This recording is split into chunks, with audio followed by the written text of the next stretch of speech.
अच्छा, आज क्या करना है हमने? क्या किया था? लूप किए थे। ठीक है, और असाइनमेंट भी उसकी कोई दी थी स्लाइडर वाली? बनाई तो किसी ने नहीं है अभी तक भी। हैं? बना ली थी?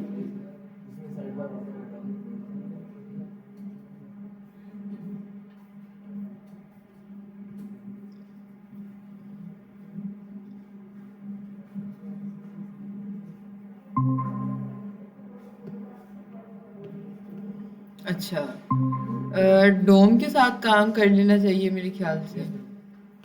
ठीक है जी, चलते हैं वापिस। और कोड कहाँ पड़ा हुआ है यार? लास्ट टाइम इस पे जेड किया था। जैन के लैपटॉप। अच्छा, यहाँ पे ही आ जाते हैं डॉक्यूमेंट्स के अंदर। बल्कि ये कर दो ना, आप लैपटॉप लाए हो आप अपना? Very good. रेपोजिटरी यहाँ पे नहीं बना लेते हैं। गिटहब डेस्कटॉप है? Very good. है? गिटहब बना लिया आप लोगों ने? तो इसमें क्या है? इसमें तो इसका मतलब है आप लोग जो अपनी असाइनमेंट्स करते हो वो गिटहब पे पुश नहीं करते? हम्म।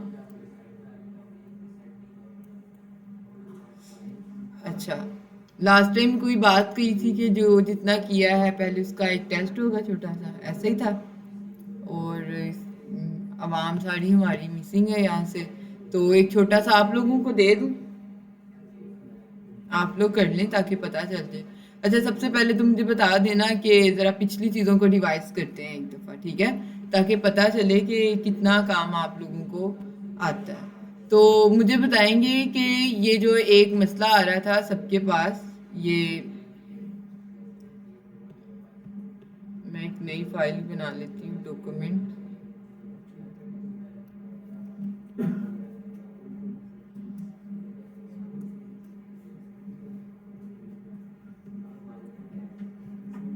डिस्प्ले हिडन और ओवरफ्लो। डिस्प्ले हिडन और ओवरफ्लो हिडन के अंदर क्या फर्क? नहीं, डिस्प्ले नन और ओवरफ्लो हिडन में क्या फर्क है? जैन बताएंगे? विजिबिलिटी हिडन में।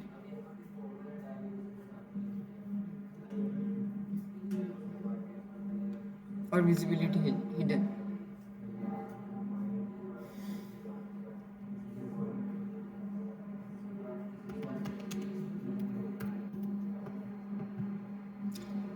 अच्छा, हमने सीएसएस को पढ़ा। सीएसएस की फुल फॉर्म क्या थी?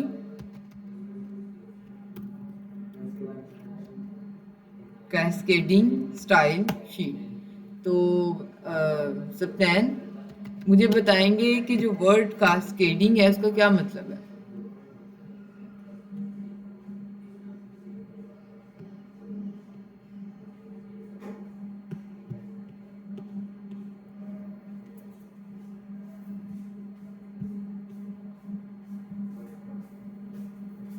सीएसएस को लिंक करने के कितने तरीके हैं? कौन कौन से?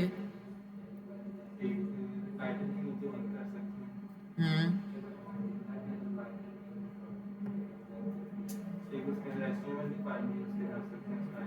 मतलब?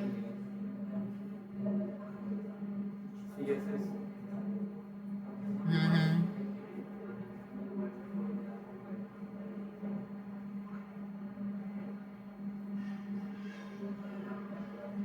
दो तरीके कौन से? एक तो वो कि जिसमें सीएसएस की सेपरेट फाइल बनती है, और दूसरा तरीका कौन सा है?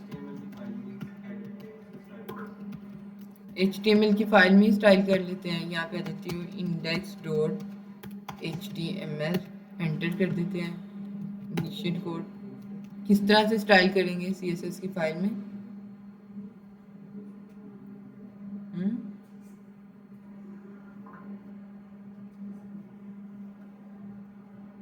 जी दानियाल, कितने तरीके हैं सीएसएस को लिंक करने के HTML के साथ? हम्म।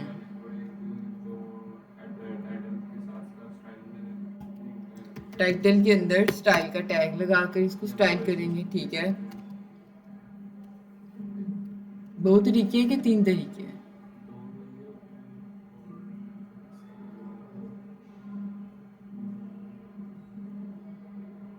कौन से तीन होते हैं? इनलाइन सीएसएस के आपने एक H2 H1 लिखा जी, बिल्कुल एक ही लाइन में जो सीएसएस होती है ये रही, ठीक है। अच्छा, एज एन एट्रीब्यूट आप इसमें पास करते हो। अब मुझे बताएंगे आप एक चीज दानियाल के इन तीनों सीएसएस में से कौन सी सीएसएस प्रेफरेंस लेगी, जो अलग फाइल में होगी। यानी मैं अलग फाइल, मैंने एक टैग यूज किया हुआ है H2 का, ठीक है।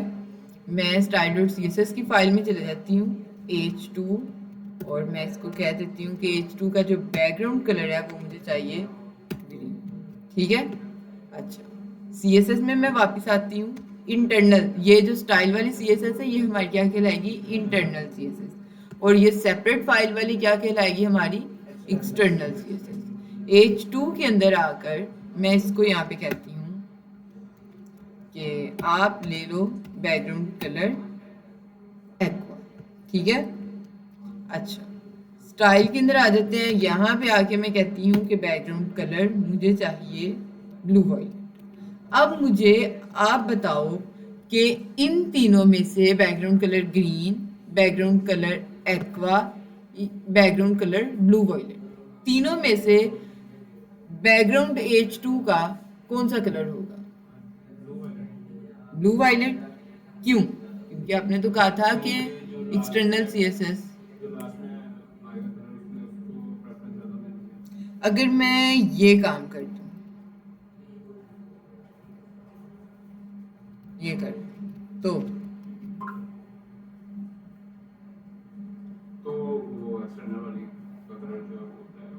तो एक्सटर्नल वाली का कलर अप्लाई होगा, क्योंकि हमने उसको जो है वो एंड पे लगा दिया था। अच्छा, ये इसमें एडिट क्यों आ गया? अब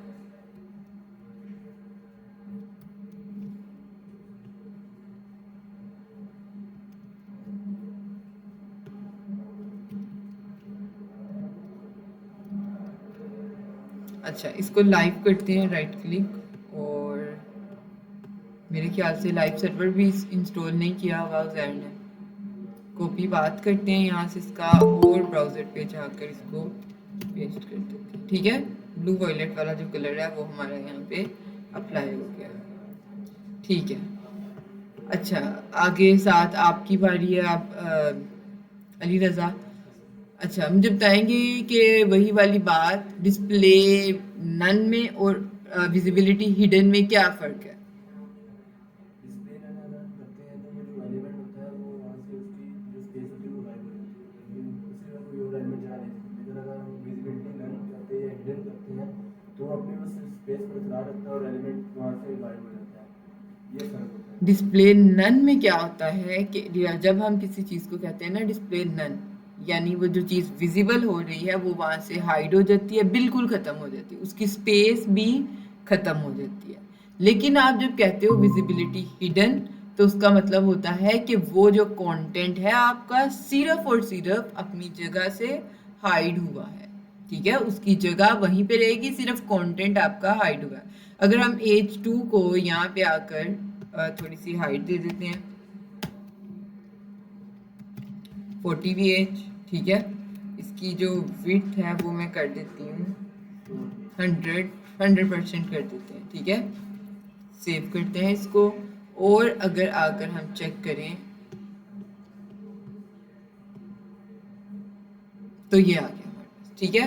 अच्छा, अब अगर मैं करती हूँ ना, एक और डिव बना लेते हैं, ज़्यादा बेहतर हो जाएगा। बल्कि बॉक्सेस के साथ मेरे ख्याल से ये ज़्यादा बेहतर समझ आएगा। तो यहाँ पे आ जाते हैं div dot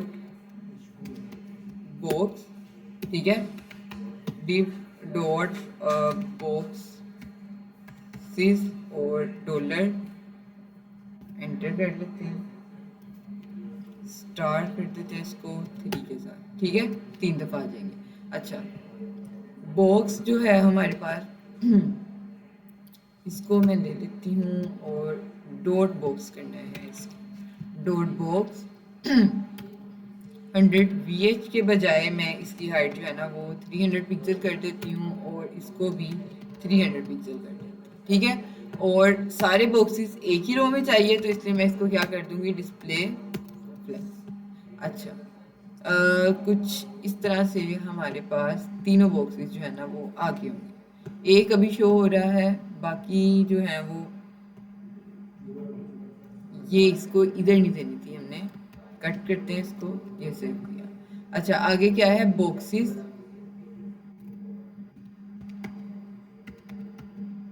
boxes 1 dot boxes 2, मैं तीनों को एक ही साथ जो है ना वो स्टाइल कर रही, डॉट बॉक्सेस 3। तीनों की हाइट और विड्थ जो है वो 300 पिक्सल, ठीक है। इसके बाद इसकी जो विड्थ है वो भी क्या होगी, 300 पिक्सल। और बैकग्राउंड कलर सब इन सब का ग्रीन ही होगा, चेक करते हैं जरा आकर, ठीक है। ये आ गया। इनके दरमियान अब हमें क्या चाहिए, गैप।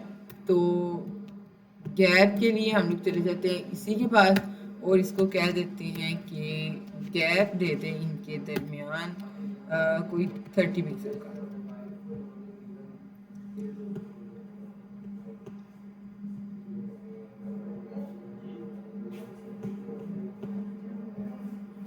पेरेंट भी वैसे दे देते थे, इसको इधर आके चेक करते हैं।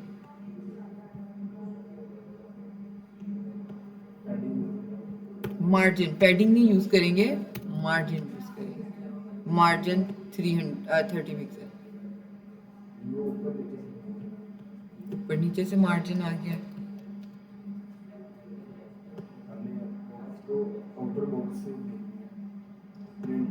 आउटर बॉक्स इसमें जाके देंगे, इसमें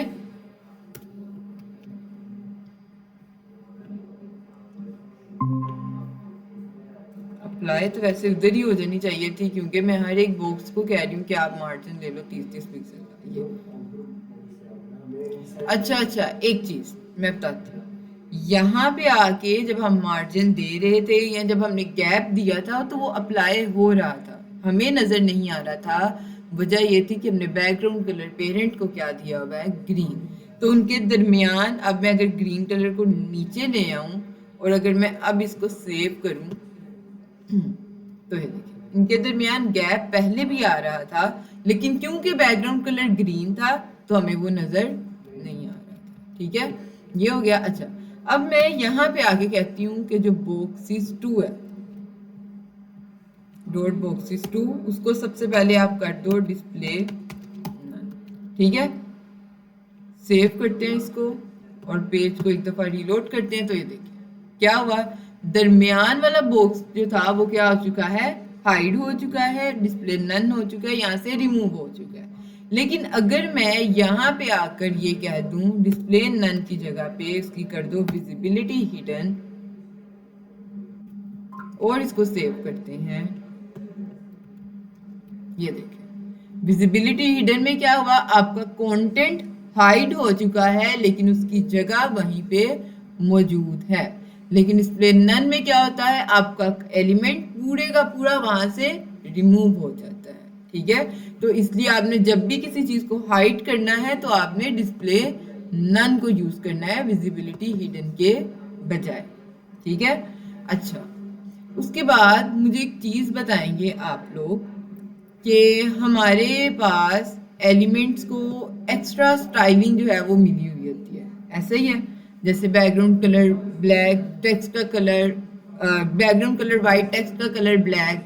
हसन, आपसे सवाल है।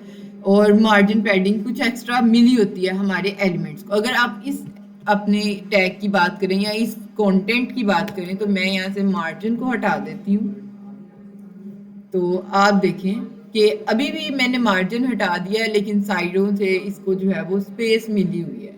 तो अगर मैंने ये स्पेस खत्म करनी है, सबसे पहले तो मुझे बताएंगे कि ये स्पेस आई क्यों है, ठीक है। बाय डिफॉल्ट है।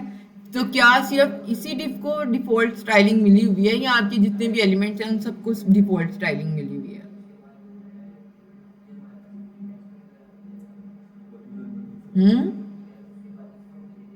बाकी सारे एलिमेंट्स को भी मिली हुई है।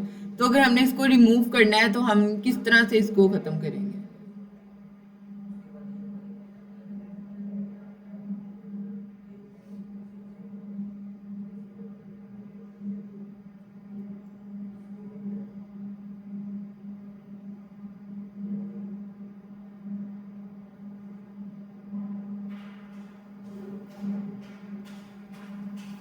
सत्यान आप बताएंगे इस बारे में? हम्म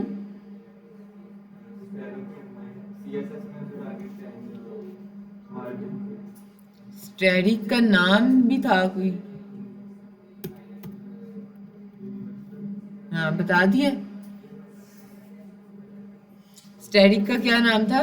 यूनिवर्सल सिलेक्टर, मार्जिन 0 और इसमें क्या करेंगे? पैडिंग 0। ठीक है, कंट्रोल एस, मार्जिन 0 और ये रहा। अच्छा जी, एक और प्रॉपर्टी होती है हमारे पास बॉक्स साइजिंग, बॉर्डर बॉक्स और कंटेंट बॉक्स। इन दोनों में क्या फर्क है?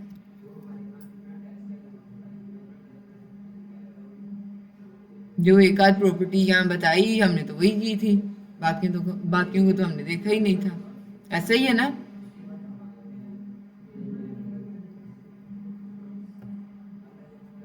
जी जी रजा, बता तो दिया, इधर उधर फिर हमें भी बता ही दें। कंटेंट होगा उनका और बॉक्स का डिफरेंस आएगा। जो कंटेंट बॉक्स होता है उसके अंदर एक कलर में कंटेंट का उसके ऊपर बॉक्स आएगा। डिफरेंस क्या है देखते हैं। ये रहा जी हमारा बॉर्डर बॉक्स। पहले तो इसको कमिट करते हैं और चेक करते हैं। हमारा बॉक्स 2 है, ठीक है। यहाँ पे आ जाते हैं बॉक्स 2 के अंदर। अगर हम कोई कंटेंट लिखते हैं लोरम 50 वर्ड्स और इसको रिलोड करेंगे क्योंकि हम लाइव सर्वर यूज नहीं कर रहे, तो हमारे पास कुछ इस तरह से हमारा कंटेंट आएगा, ठीक है। और ये इस तरह से आ रहा है और इसके दरमियान विड्थ और हाइट ये रही और ये हमारा कंटेंट रहा। अच्छा, अब आप एक चीज़ देखें कि अगर मैं इसके अंदर पैडिंग देती हूँ ना, हाइट को मैं ज़रा ख़त्म करती हूँ और जो विड्थ स्पेसिफिक है उसको भी ख़त्म करती हूँ सेव, और इसको अब मैं रिलोड करूँ तो ये रहा, ठीक है। अच्छा, अगर मैं यहाँ पे आकर कह देती हूँ कि इसकी जो विड्थ है ना वो कितनी है? 50%, हाफ स्क्रीन। सेव, वापस आते हैं, ये रहा 50% कहा था।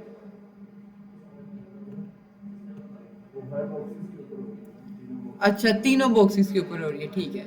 इसको वापस करते हैं और यहाँ पे आ जाते हैं। इसको आके कहते हैं कि आपने जो विड्थ लेनी है ना वो लेनी है 50% की, और आ जाते हैं पेज को रिलोड करते हैं, ये रहा।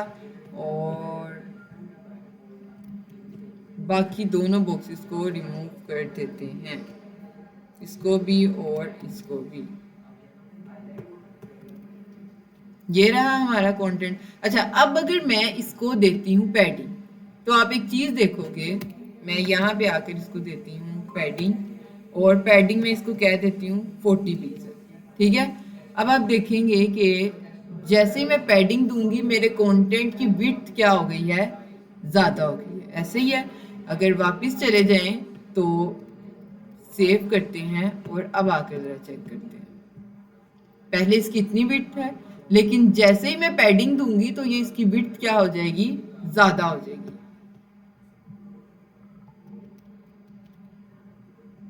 वापिस आते हैं, पेज को रिलोड करते हैं, ये रहा, ठीक है। अब क्या होता है कि बॉक्स मॉडल में कि जब आप पैडिंग किसी एलिमेंट को देते हैं तो क्या होता है कि उस एलिमेंट की जो असल विड्थ होती है, जो भी आप उसके अंदर पैडिंग देते हैं, वो असल विड्थ के अंदर ऐड हो जाती है। जैसे मैंने इसको कहा 50% आपकी असल विड्थ है और पैडिंग 40 पिक्सल है, तो इसने क्या किया कि 50 पिक्सल के परसेंट के अंदर 40 पिक्सल ऐड कर दिया, ठीक है, जिसकी वजह से मेरे कंटेंट की विड्थ, मेरे टैग की विड्थ क्या हो गई? ज़्यादा हो गई। लेकिन अगर हम बॉक्स साइजिंग बॉर्डर बॉक्स करते हैं तो इस केस में क्या होता है कि आप जो भी मार्जिन या जो भी पैडिंग देते हैं वो आपके इसी 50% के अंदर एडजस्ट होती है, एक्स्ट्रा बाद में ऐड नहीं होती। ठीक है, अगर मैं इसको अब आकर 50% कहती हूँ पैडिंग की, तो आप देखिए अब हमारी विड्थ जो है वो ज़्यादा नहीं हुई। अगर मैं इसको यहाँ से हटा दूँ और इसको सेव करूँ तो आप देखेंगे कि इसकी विड्थ क्या थी, ज़्यादा थी। लेकिन जैसे ही मैं बॉक्स साइजिंग बॉर्डर बॉक्स कर दूंगी तो ये क्या करेगा, विड्थ के अंदर ही जो पैडिंग है या जो भी स्पेसिस है या जो भी बॉर्डर है उनको क्या करेगा, एडजस्ट करेगा। यानी 50% के अंदर से ही वो 40 पिक्सल जो है वो पैडिंग दे देगा और बाकी स्पेस की वो क्या दे देगा, इसको विड्थ दे देगा। इस तरह से होता है बॉर्डर बॉक्स में फर्क। अच्छा, एक चीज हमने देखी थी, जस्टिफाई कंटेंट। ऑनलाइन स्टूडेंट्स हैं हमारे पास, हाशिम अली, असदुर्रहमान और लाइबा रिजवान, नूर फातिमा।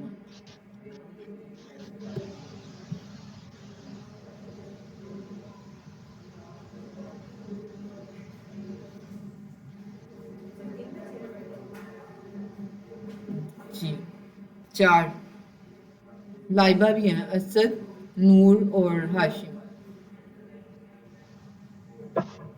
ठीक है, अच्छा, जस्टिफाई कंटेंट उजैर, छोड़ दे मोबाइल। सैटरडे को भी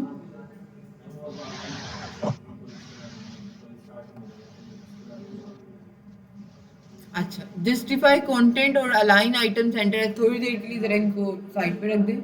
जस्टिफाई कंटेंट और अलाइन आइटम सेंटर के दरमियान क्या फर्क है? हम्म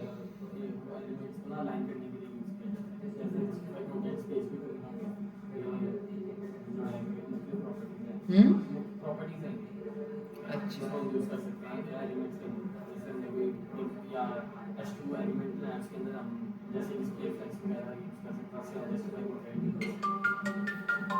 समझ नहीं आ रही बात।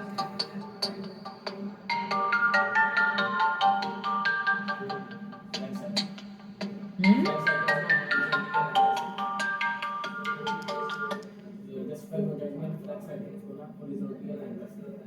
अच्छा, देख लिया। हाँ, अच्छा, चलिए, जस्टिफाई कंटेंट में क्या कर सकते हैं, हॉरिजॉन्टल। अच्छा, अलाइन आइटम में क्या करते हैं? हम्म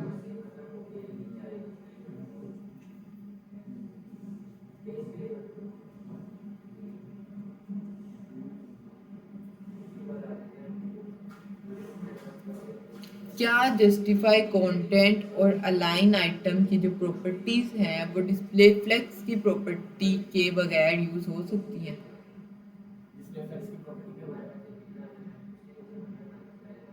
यानी अगर मैं डिस्प्ले फ्लेक्स को यहाँ से हटा दूँ और यहाँ पे आके कहूँ कि जो मेरे तीनों बॉक्सेस थे वो जस्टिफाई कंटेंट हो जाएं सेंटर, तो क्या ये हो जाएगा?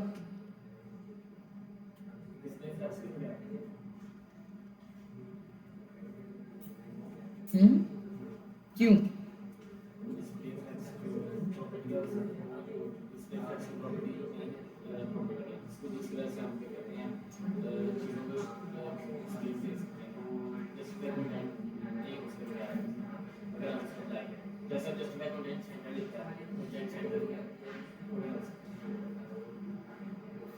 ठीक है, अच्छा, अलाइन आइटम सेंटर का क्या बताया था आपने? पहले तो ये बताएं कि ये जो फ्लेक्स बॉक्स है यूज क्यों होता है? हम्म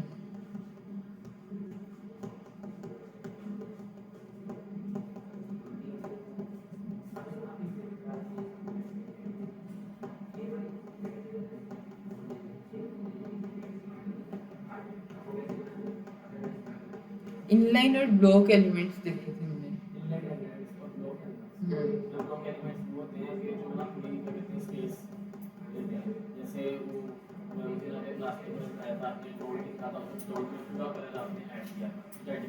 ठीक है। अच्छा, कोई से 5 हमारे ब्लॉक एलिमेंट्स के नाम बता दो।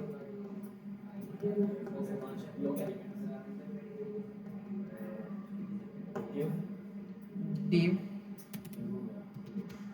अगला,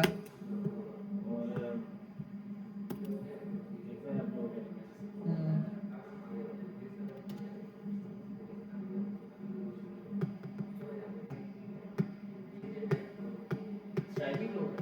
है स्टाइल तो कोई बिहेवियर नहीं रखता, वो तो एक टैग है जो स्टाइलिंग के मोड को एक्टिव कर देता है, एक्टिवेट कर देता है आपकी एचटीएमएल के अंदर। पी टैग, ठीक है।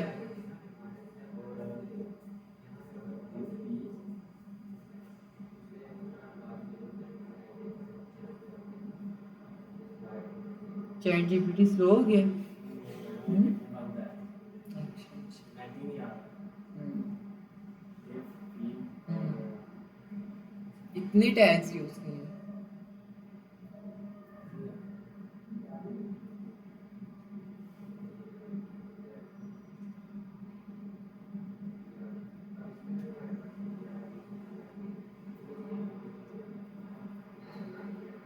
जी हसन, बताएंगे आप 5 एलिमेंट्स के नाम जो हमारे ब्लॉक एलिमेंट्स हों।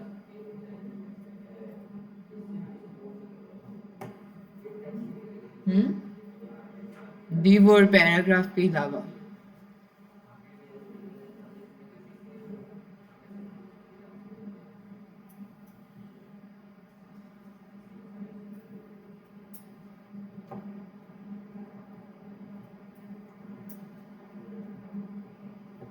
जी अयान, बताएंगे। हेडिंग का टैग, ठीक है। Section, very good.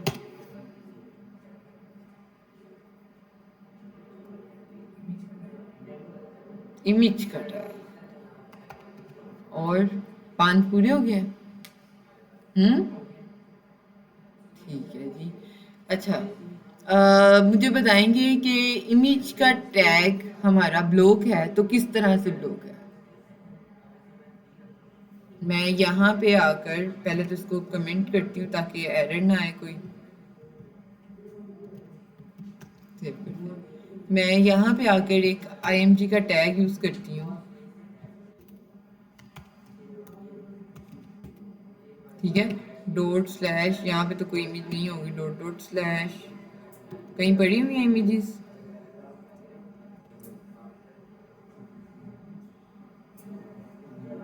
ये इसमें होंगी इमेजेस, ये इमेजेस टू पीडीएफ कन्वर्टर।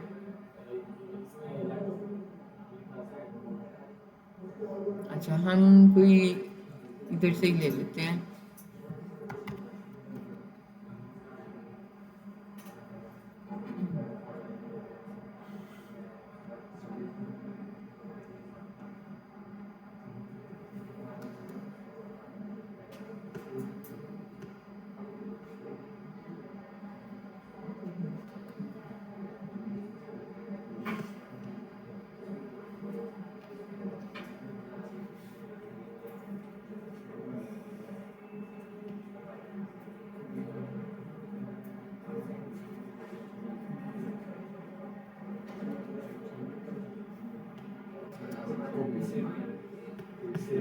होगी ये वाली, इसको इधर से उठा लेते हैं।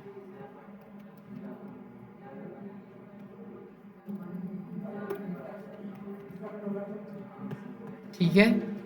अब अयान का कहना है कि हमारी जो इमेजेस का टैग है वो क्या है, एक ब्लॉक एलिमेंट। लेकिन ये क्या हुआ अयान?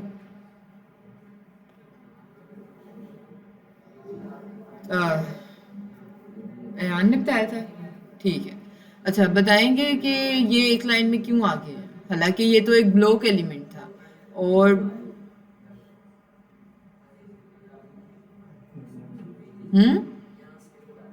क्या हुआ है? अच्छा, मिस्टेक हो गया है। अगर इसको थोड़ा सा आप गौर से देखें तो ये आपकी मिस्टेक तो है आपकी, लेकिन एक और मसला है यहाँ पे। अगर इस कोड को आप देख लें तो शायद आपको समझ आ जाए। हम्म, थोड़ा ऊंची बोलेंगे ताकि समझ आ जाए।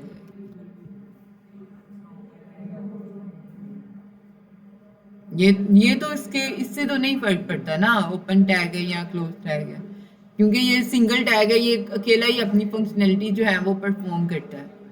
पेयरिंग टैग नहीं है ये, क्योंकि हमने इसको डिस्प्ले फ्लेक्स किया हुआ है, क्योंकि हमने जो पैराग्राफ था वो भी तो div लिया हुआ था ना, और div क्या है, एक ब्लॉक एलिमेंट। तो उसका तो बिहेवियर ये है कि इमेज चाहे सिंगल इनलाइन एलिमेंट हो चाहे ब्लॉक एलिमेंट हो, वो कभी भी इसके साथ इस तरह से नहीं आ सकती। और ये जो एक ही लाइन में आ रही है उसकी वजह ये है कि ये हमने बॉक्स को डिस्प्ले फ्लेक्स किया हुआ है। लेकिन अगर मैं इसको यहां से निकाल दूं, अब इमेज इनलाइन है या इमेज ब्लॉक है,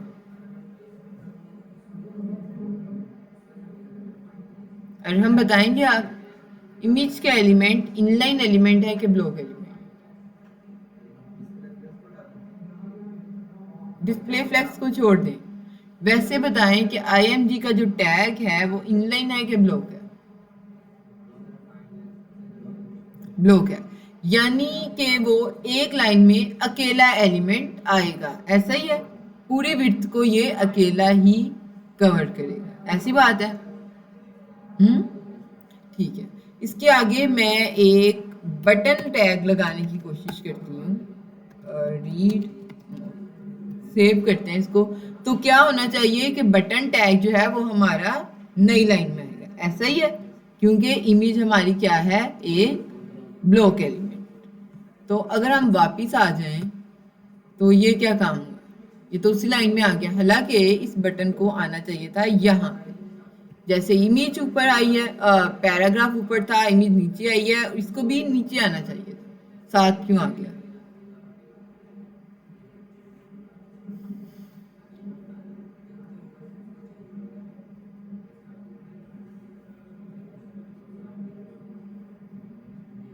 अच्छा, हमारे पास एक प्रॉपर्टी होती है डिस्प्ले ब्लॉक की, क्या काम करती है वो? हम्म,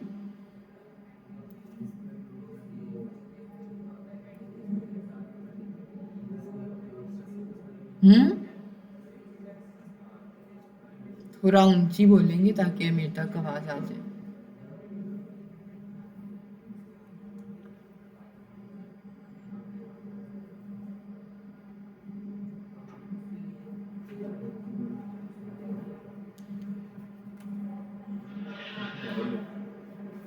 जी अयान, बताएंगे कुछ?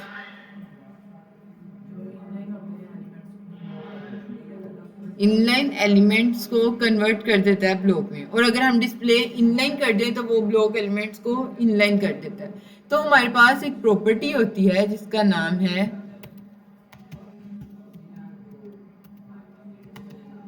Display inline block. इसका क्या मतलब है?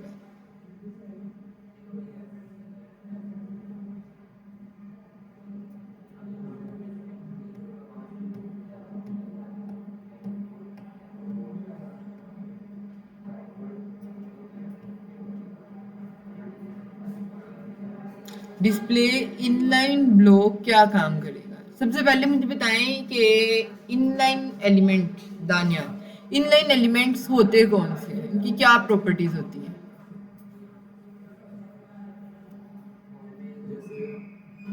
कोई लाइन में आता है, स्पैन में है, वो ब्लॉक एलिमेंट नहीं होगा, पूरा नहीं कवर करेगा, बस जितना उसका साइज होगा वो उतनी जगह कवर करेगा। ठीक है, तो दूसरी एक और बात भी थी इनलाइन एलिमेंट्स के बारे में। ब्लॉक एलिमेंट्स की हमने दो चीजें, नेक्स्ट लाइन में स्टार्ट होते हैं वो उसी के आगे से स्टार्ट हो जाते हैं, और इसके अलावा भी एक बात थी,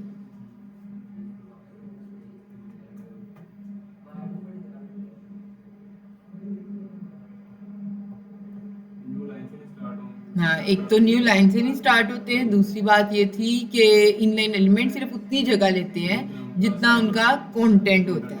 लेकिन एक तीसरी बात भी है जो हमने डिस्कस की थी।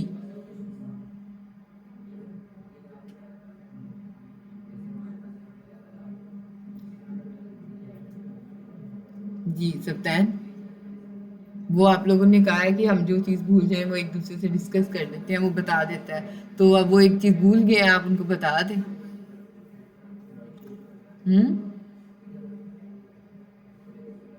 क्या एक और प्रॉपर्टी थी जिसको हमने डिस्कस किया था कि इनलाइन एलिमेंट के अंदर ये तीन चीजें होती हैं।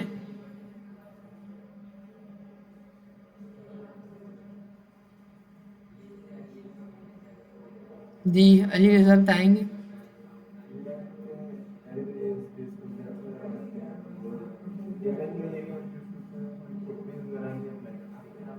कौन सी प्रॉपर्टीज? स्टाइल की प्रॉपर्टीज नहीं दे सकते?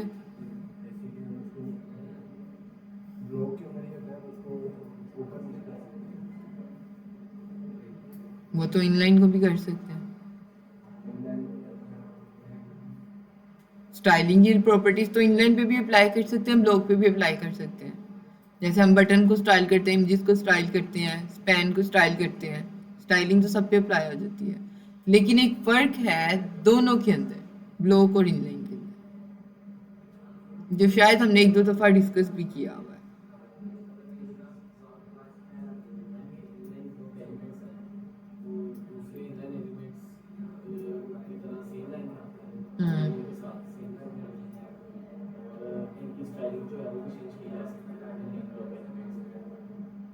स्टाइलिंग चेंज किस सेंस में? विड्थ और हाइट हमारे, अच्छा सुन लें आप दोनों हजरात भी, कि हमारे जो इनलाइन एलिमेंट्स होते हैं, जो उनके ऊपर तीसरी प्रॉपर्टी होती है कि उनके ऊपर हाइट और विड्थ की प्रॉपर्टीज अप्लाई नहीं होती, क्योंकि उनके पास हाइट और विड्थ होती नहीं है। उनके पास सिर्फ उतनी विड्थ होती है जितना उनका कंटेंट होता है। तो जब कंटेंट की जितनी ही विड्थ है तो उनके ऊपर पास एक्स्ट्रा स्पेस नहीं होती, इसलिए उनके ऊपर हाइट और विड्थ की जो प्रॉपर्टीज हैं वो अप्लाई नहीं होती। तो हम क्या करते हैं, इनलाइन ब्लॉक कर देते हैं। इसका मतलब क्या होता है कि आपका एलिमेंट इनलाइन ही रहता है, यानी एक ही लाइन में रहेगा, लेकिन उसके ऊपर आप हाइट और विड्थ की जो प्रॉपर्टीज हैं वो भी अप्लाई कर सकते हैं। तो ये इनलाइन ब्लॉक का मतलब होता है, ठीक है। अच्छा, और ये चीज समझ आ गई कि दोनों के अंदर एक फर्क होता है कि ब्लॉक एलिमेंट पूरी विड्थ को कवर करते हैं, लेकिन इनलाइन एलिमेंट्स पूरी विड्थ, जितना उनका कंटेंट है उतनी विड्थ कवर करते हैं।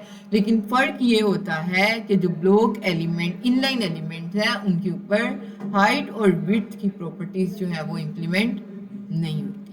अच्छा, एक और चीज हमने एक प्रॉपर्टी देखी थी, टेक्स्ट अलाइन सेंटर।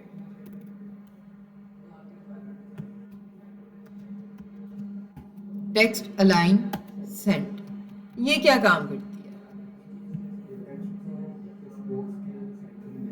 बॉक्स के सेंटर में ले, ठीक है।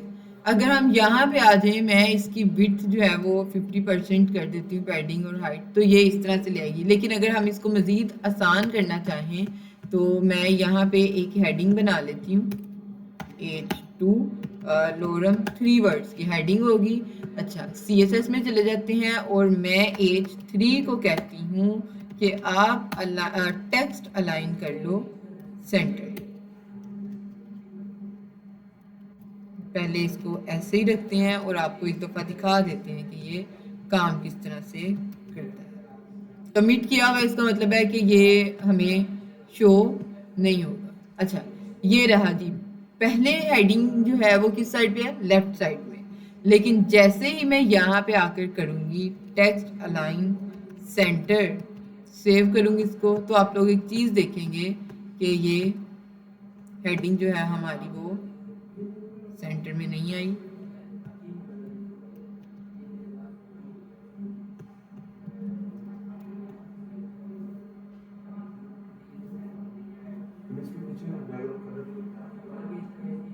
बैकग्राउंड कलर भी अप्लाई हो रहा है। H3, ये तो H2 का हुआ है हमने। अच्छा, H2 है ये, ठीक है। तो हम H3 को जो है वो टेक्स्ट लाइन सेंटर दे रहे हैं। H2 सेव करते हैं इसको और आकर चेक करते हैं आप, ठीक है। सेंटर में आ गई है। अच्छा, अब मैं सेम काम करना चाहती हूँ स्पैन के साथ। मैं एक स्पैन एलिमेंट लेती हूँ। स्पैन और डिव का सबसे पहले मुझे फर्क बताएंगे जेड। इसमें भी 3 वर्ड्स का पैराग्राफ ले हेडिंग ले लेती हूँ।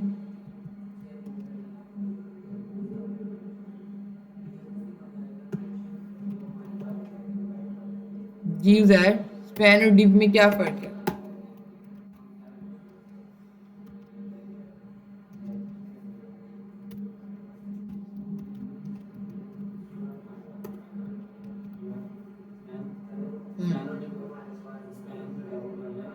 हम्म, ठीक है। काम दोनों का यही है कि कंटेनर की तरह काम करते हैं। इनके अंदर हम दूसरे एलिमेंट्स को स्टोर कर सकते हैं, लेकिन स्पैन के अंदर हम दूसरे एलिमेंट्स को स्टोर नहीं करते, क्योंकि ये इनलाइन एलिमेंट है। इसको हम सिर्फ टेक्स्ट को स्टाइल करने, या हम अगर एक पूरा पैराग्राफ है और उस पैराग्राफ के अंदर से आपको कोई 2-3 वर्ड्स का स्टाइलिंग चेंज करनी है, तो आप उन कामों के लिए स्पैन को यूज करते हो। अच्छा, अब मैंने क्या किया है कि H2 के ऊपर भी टेक्स्ट अलाइन सेंटर अप्लाई कर दिया है और स्पैन के ऊपर भी टेक्स्ट अलाइन सेंटर कर दिया है, ठीक है। अरहम, आप बताएंगे मुझे इस चीज का। और हम यहाँ पे आते हैं। अब क्या होना चाहिए कि स्पैन H2 के साथ साथ स्पैन का भी जो टेक्स्ट है वो भी क्या हो जाना चाहिए, अलाइन हो जाना चाहिए सेंटर में। लेकिन मैं पेज को रीलोड करती हूँ, तो अब आप एक चीज देखें कि हेडिंग तो सेंटर में आ गई है, लेकिन स्पैन के ऊपर टेक्स्ट अलाइन सेंटर की प्रॉपर्टी काम नहीं कर रही। तो मुझे इसकी वजह बता सकते हैं अरहम?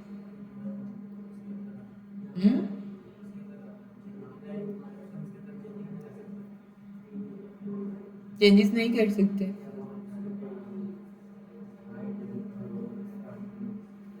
क्योंकि इनलाइन एलिमेंट के ऊपर हाइट और विड्थ की प्रॉपर्टीज अप्लाई नहीं हो रही। टेक्स्ट अलाइन का मतलब है कि पूरी स्पेस की विड्थ है, पूरी स्क्रीन की विड्थ है हमारे पास। आप हमारे कंटेंट को सेंटर में रख दो, आप हमारे कंटेंट को राइट में रख दो। लेकिन अगर हम स्पैन एलिमेंट्स की बात करें, तो स्पैन तो एक इनलाइन एलिमेंट है, उसके पास विड्थ है ही नहीं, उसके पास सिर्फ इतनी विड्थ है। अब उसके पास एक्स्ट्रा स्पेस है ही नहीं, तो ये कहाँ से सेंटर में जाएगा और कहाँ से राइट में जाएगा? तो अगर मैंने इसको स्टाइल करना है कि मैंने इसको सेंटर में ही लाना है, तो फिर मैं कैसे करूंगी इसको?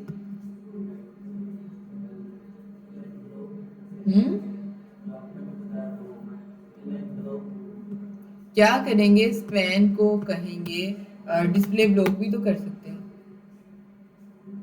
ठीक है। तो हम यहाँ पे आके ये कह देते हैं डिस्प्ले ब्लॉक, और अगर अब आकर हम इसको चेक करें तो ये हमारा सेंटर में आ जाएगा, ठीक है। अच्छा, ये तो थी हमारी CSS की कुछ छोटी मोटी चीजें। मीडिया क्यूरी के बारे में मुझे बताएंगे कि मीडिया क्यूरी क्या काम करती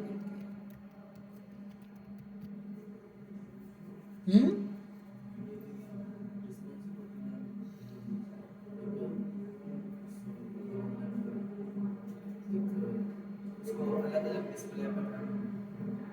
ठीक है।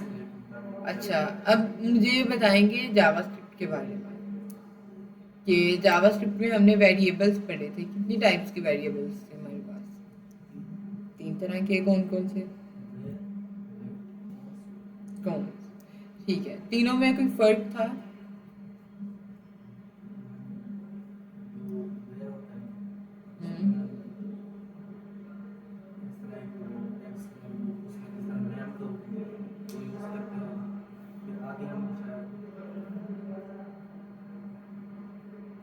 ठीक है, सही बता रहे हैं। मतलब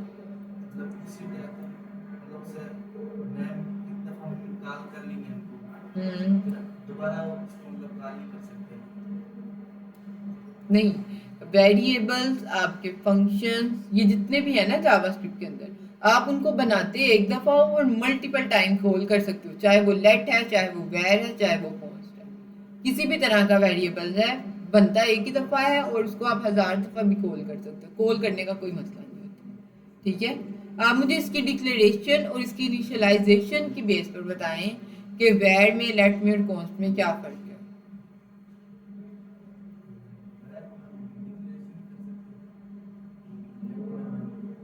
वैर को डिक्लेयर नहीं कर सकते, तो फिर वेरिएबल कैसे बनेगा वैर के नाम से?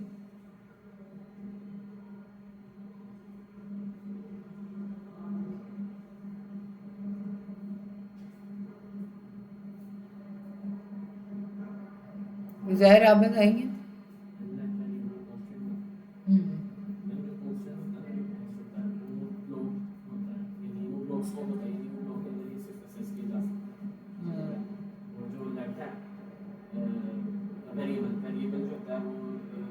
वैर कहेंगे, वेरिएबल नहीं कहेंगे इसको।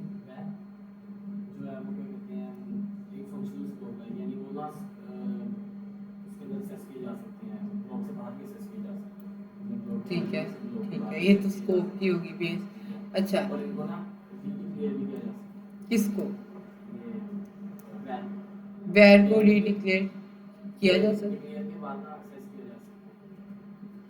देखें, जितने भी वेरिएबल्स हैं ना वो पहले डिक्लेयर होते हैं, उसके बाद ही वो एक्सेस किए जाते हैं। लेकिन आप मुझे ये बताएं, इनकी डिग्री डिक्लेरेशन और इसकी इनिशियलाइजेशन की बेस पर इन तीनों में क्या फ़र्क है?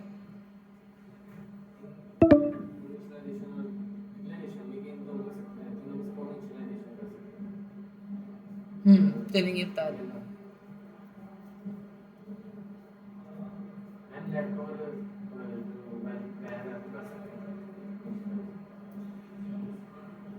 लेट और वैर, लेट और वैर जो है वो रीडिक्लेयर हो सकते हैं। यानी अगर मैं यहाँ पे आके करूँ लेट, सबसे पहले वैर करती हूँ, वैर नेम के नाम से एक वेरिएबल क्रिएट कर देती हूँ और एक्स वाई जी या ये नाम लिखते हैं, ठीक है। और इसी तरह से मैं दोबारा नीचे वैर नेम इज इक्वल टू ये कर दूँ तो हो जाएगा, ठीक है। अच्छा, और इसी तरह से आपने कहा है कि लेट भी रीडिक्लेयर कर सकता है। मैं एज के नाम से एक वेरिएबल ले लेती हूँ, उसके अंदर ये कोई नंबर स्टोर करवा देती हूँ, फिर दोबारा से लेट और एज कर देती हूँ इज इक्वल और ये कर देती हूँ। तो ये दोनों तरीके या दोनों काम हमारे क्या हैं, सही है, ऐसे ही है।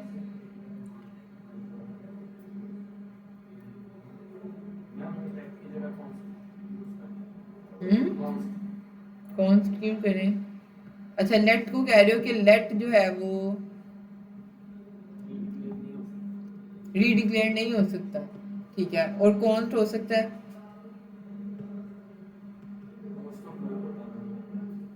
वो तो एक सेपरेट चीज आ जाती है ना, आप स्कोप के बारे में इनका फर्क बता रहे हो, लेकिन मैं उसकी इनिशियलाइजेशन और डिक्लेरेशन की बेस पर उनके दरमियान डिफरेंस पूछ रही हूँ आपसे।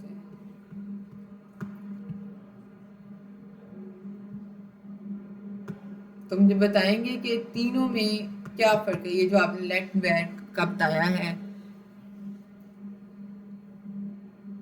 यानी लेट भी रीडिक्लेयर हो सकता है और वैर भी रीडिक्लेयर हो सकता है, ऐसी बात है।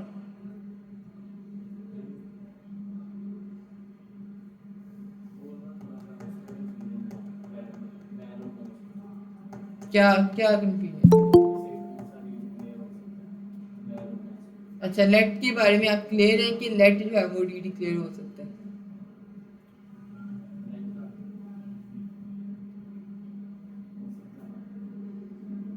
सत्यान आप बताएंगे ये बात जो कर रहे हैं वो सही है? वैर जो है वो रीडिक्लेयर नहीं हो सकता। वैर को एक नाम से, अगर आपने वेरिएबल एज के नाम से वेरिएबल डिक्लेयर कर दिया है लेट के साथ, तो आप दोबारा एज के नाम से वेरिएबल डिक्लेयर नहीं कर सकते लेट के केस में। कॉन्स्ट के केस में क्या हम वेरिएबल को रीडिक्लेयर कर सकते हैं? कॉन्स्ट में भी हम वेरिएबल को रीडिक्लेयर नहीं कर सकते, एक नाम से मेमोरी में सिर्फ और सिर्फ एक ही वेरिएबल रहेगा। अच्छा, तो क्या हम इसको रीइनिशियलाइज कर सकते हैं? कैसे?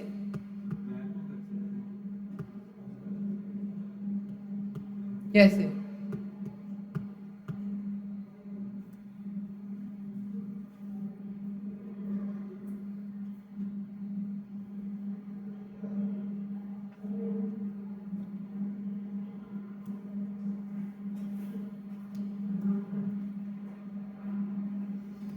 कैसे होगा रीइनिशियलाइज?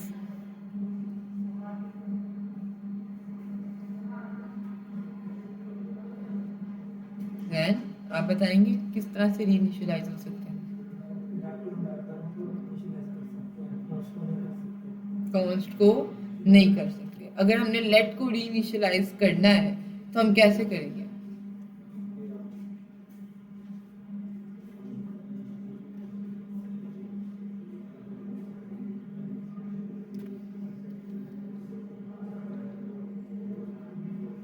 जी हसन, आप बताएंगे।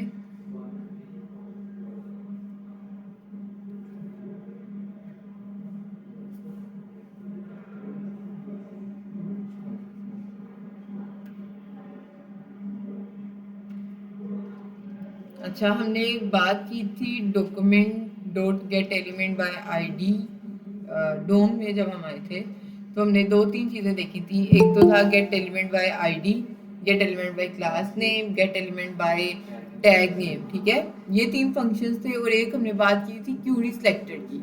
तो मुझे बताएंगे अयान कि क्यूरी सिलेक्टर और get element by ID, class name, tag name, इन चारों में क्या फर्क है?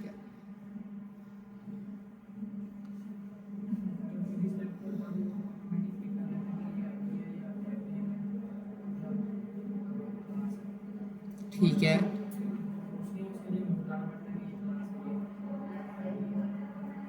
ऑटोमेटिकली वो कैसे गेट करेगा? अब एक HTML की फाइल है, यहाँ पे आ जाते हैं। इसमें मैंने एक h2 की हेडिंग यूज की हुई है, ठीक है, लेकिन मैं स्पैन के अंदर आती हूँ और एक क्लास दे देती हूँ उसको h2 की। अब मैं HTML, ये लेट्स सपोज हम बल्कि जावास्क्रिप्ट की एक फाइल ही बना लेते हैं, इंडेक्स डॉट जावास्क्रिप्ट, ठीक है, बल्कि इंडेक्स डॉट जावास्क्रिप्ट के बजाय हम इंटरनल जावास्क्रिप्ट यूज कर लेते हैं। हमने बात की थी कि तीन तरीके से जावास्क्रिप्ट भी हम लोग इम्प्लीमेंट कर सकते हैं, इंटरनल, एक्सटर्नल और इनलाइन। तो मैं यहाँ पे आकर स्क्रिप्ट ये रहा, ठीक है, const h2 is equal to query selector की बात की थी ना हमने, डॉक्यूमेंट डॉट क्यूरी सिलेक्टर, ठीक है, और मैं यहाँ पे आकर इसको कहती हूँ कि तुमने क्लास h2 को गेट करना है। तो फिर मैं इसको कैसे बताऊंगी?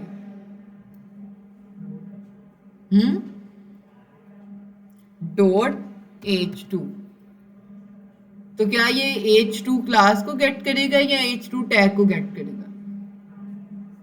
क्लास को, क्योंकि हमने डॉट लगा के स्पेसिफाई कर दिया है कि तुमने क्लास को गेट करना है। तो ये ऑटोमेटिकली डिटेक्ट नहीं करता, हमें इसको बताना पड़ता है, ठीक है। अच्छा, दूसरा फर्क बताएंगे इनमें कि क्या फर्क है इनमें, document dot Curie selector h2 में और document dot get element by ID में।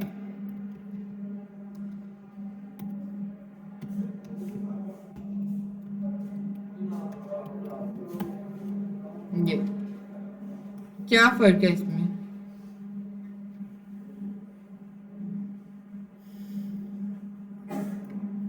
जी अरहम, क्या फर्क है तीनों में?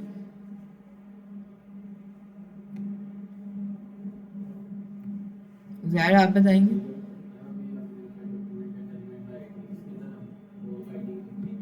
अगर मैं यहाँ पे कर देती गेट एलिमेंट बाय क्लास में, अब बताएं। ये भी क्लास नेम को करेगा, ये भी क्लास नेम को ही गेट करेगा, लेकिन इन दोनों में फर्क क्या है? क्यों हम की get element by class name के बजाय get element by get query selector को यूज करते हैं?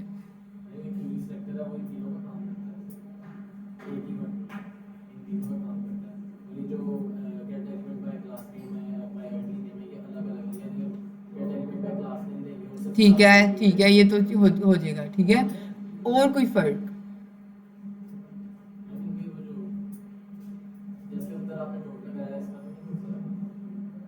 मुझे क्या पता है, तो आप लोगों को पता है।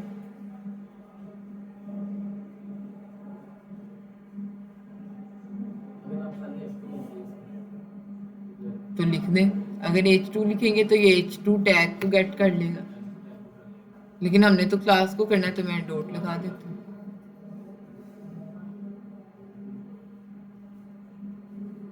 जी अली रजा, आप बताएंगे इस बारे में। Gate element by class name, tag name और आईडी होता है।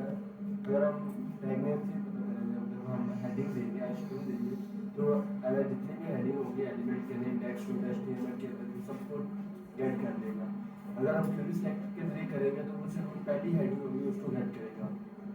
यानी गेट एलिमेंट, जो आपके गेट एलिमेंट वाले जितने भी मेथड्स हैं वो क्या करते हैं कि आपने अगर इसके अंदर h2 पास किया है ना, तो वो चेक करेंगे कि इस पूरी वेबसाइट के अंदर, इस पूरे कोड के अंदर h2 नाम की मल्टीपल क्लासेस हो सकती हैं। तो ये आपको रिजल्ट जो देंगे वो एक एरे में देंगे, ठीक है। लेकिन जो क्यूरी सिलेक्टर है ये थोड़ा सा समझदार इसको कह लें या इसको थोड़ा सा कामचोर कह लें कि ये क्या काम करता है कि HTML की फाइल के अंदर जाता है और जो इसको फर्स्ट नंबर पर इसकी क्लास के साथ या इसकी सर्च के साथ मैच करता हुआ एलिमेंट मिलता है, ये सिर्फ उसी को ले आता है, बाकियों को इग्नोर कर देता है, छोड़ देता है। लेकिन अगर मैं H2 के सारे एलिमेंट्स को गेट करना चाह रही हूँ क्यूरी सिलेक्टर की हेल्प से, तो दानियाल कैसे करेंगे?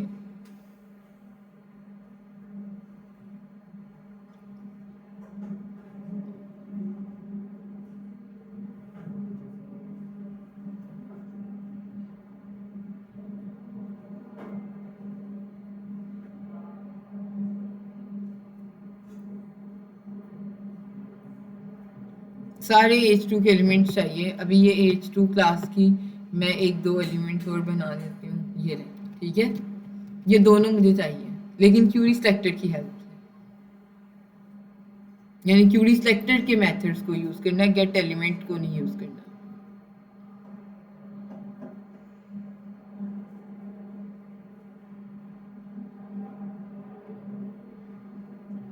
ठीक है, जैन बता देंगे। जैन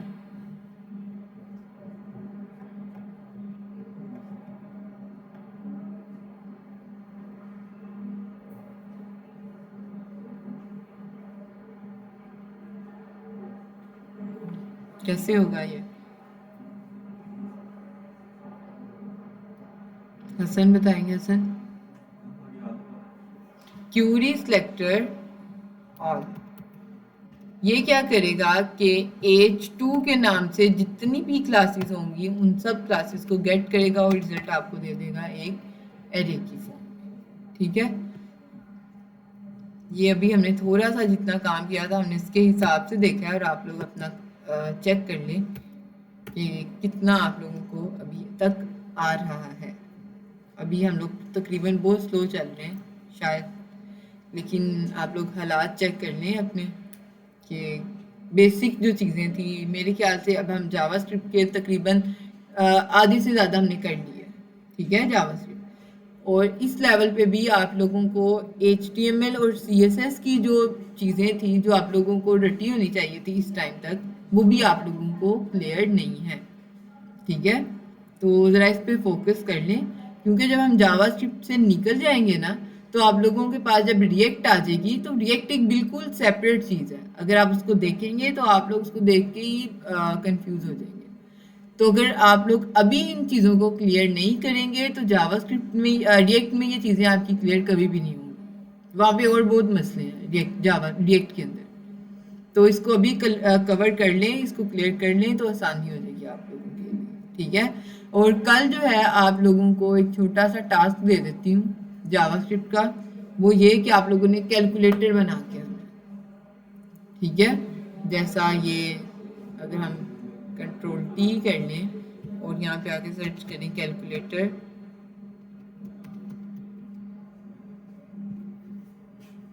तो ये कुछ इस तरह का हम जो भी नंबर टाइप करें प्लस माइनस, ये आप लोगों ने देखा ही होगा कैलकुलेटर, तो ये बनाते हैं।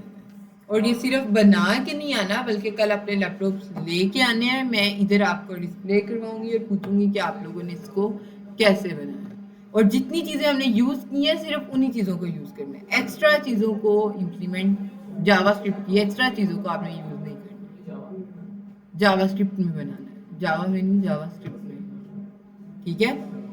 तो ये कल का टास्क है आप लोगों का कि आप लोगों ने इस तरह का एक छोटा सा कैलकुलेटर जो है वो बना के आना। चाहे ये लो कॉस्ट और ये वाली आप इम्प्लीमेंट ना करें चीज़ें, सिर्फ जो एक छोटा सिंपल कैलकुलेटर होता है जो प्लस माइनस ये कर सकता है, आप ये वाले जो है ना वो बना के लें।